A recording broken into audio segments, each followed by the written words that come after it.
Madame, Monsieur, bonsoir et bienvenue sur France 3. Vous êtes au bon endroit pour suivre l'actualité dans votre région. Titre de l'actualité en Côte d'Azur. Début aujourd'hui de la concertation sur la ligne nouvelle Provence-Côte d'Azur.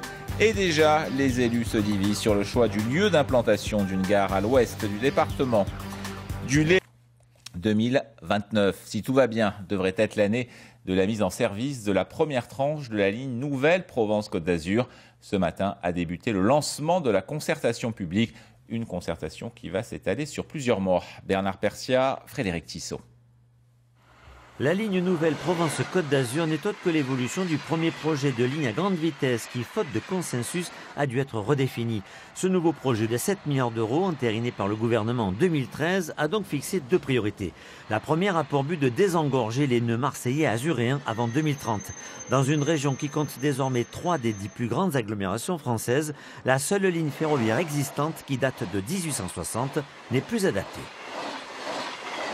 On a besoin d'avoir un système de transport performant pour la région. On a besoin de relier la région au système ferroviaire français. On a besoin d'avoir des déplacements de qualité dans la région. Aujourd'hui, on a un système de transport en voiture qui est très contraint, avec beaucoup d'embouteillages. On a un dispositif ferroviaire qui est un petit peu à bout de souffle et qu'il faut pouvoir améliorer pour les besoins de transport à l'avenir. Embouteillage, pollution, retard de train, accidents routiers, c'est pour lutter contre tous ces fléaux que cette nouvelle ligne sera lancée. Sur la Côte d'Azur, le doublement ferroviaire passera par Sofia Antipolis avec la création de 2 gares à Sofia, mais aussi à Nice Aéroport.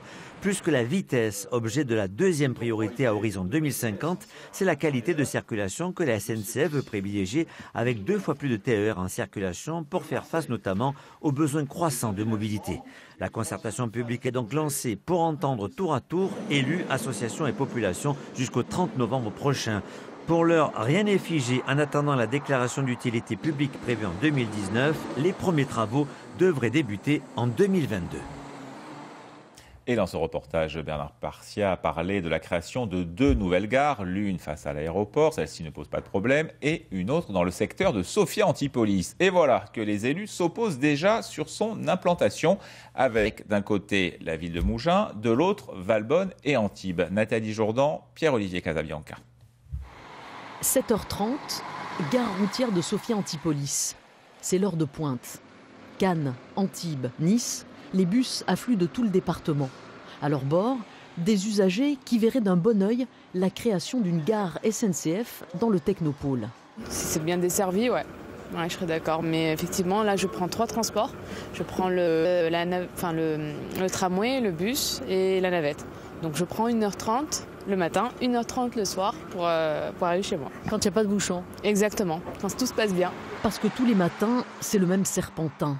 Des kilomètres de voitures, camions, bus rejoignent péniblement Sofia Antipolis. Une saturation que la future ligne nouvelle SNCF ambitionne de limiter. Ça se passerait ici, sur le parc. On est sur le parc départemental de la Valmasque. Voilà. Donc avec une tranchée, donc avec une gare qui serait non pas enterrée mais creusée. Dans une tranchée qui se poursuivrait sur la zone des Briguères. Seulement à cet endroit-là, le maire de Mougins a un autre projet, des logements et des commerces. Il avait dit oui à une gare, mais un peu plus à l'est, et à condition d'obtenir un échangeur de l'autoroute sur cette zone. Finalement, l'État ne l'y aidera pas. Du coup, la gare sur sa commune, il n'en veut plus. Alors c'est pas du tout de l'égoïsme, c'est simplement qu'il est normal aussi que je fasse attention au parc départemental qui est départemental mais qui reste quand même sur la ville de Mougins, et c'est normal que j'y tienne beaucoup, voilà, et que je tienne à ce que la ville de Mougins ne soit pas saturée comme elle l'est quand même tous les matins. SNCF Réseau a une autre implantation dans la Manche, une gare au Fuguéret, sur la commune voisine de Valbonne. Sauf que là non plus, le maire n'est pas d'accord. Ça ne fait que moins d'un mois que j'ai un contact avec SNCF Réseau concernant cette implantation. Je suis très surpris. En tout cas, en l'état actuel, c'est non, et un non catégorique. Parce qu'au Fuguéret aussi, il y a d'autres projets. La communauté d'agglomération de Sofia Antipolis envisage d'y implanter une cité du savoir. C'est la zone emblématique sur laquelle va se développer à la fois les savoirs des nouvelles technologies et en même temps le bouclage de la ligne du bus-tram qui doit permettre au transport en site propre d'irriguer l'ensemble de Sofia Antipolis. Donc, C'est ça ou ça. C'est pas ça et ça. Donc s'il y a la gare LGV, il n'y aura pas la Cité du Savoir. En résumé, tous les élus sont pour la ligne nouvelle, mais aucun ne veut accueillir sa gare, ses quais interminables, ses milliers de places de parking et le surplus de trafic automobile qu'elle engendrerait. Les associations favorables à la ligne nouvelle s'en désolent. Si ce projet ne se réalise pas, la région croulera vraiment dans les embouteillages, dans la pollution.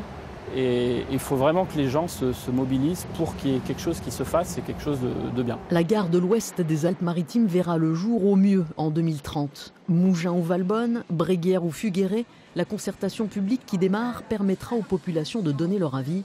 Le dernier mot reviendra à l'État.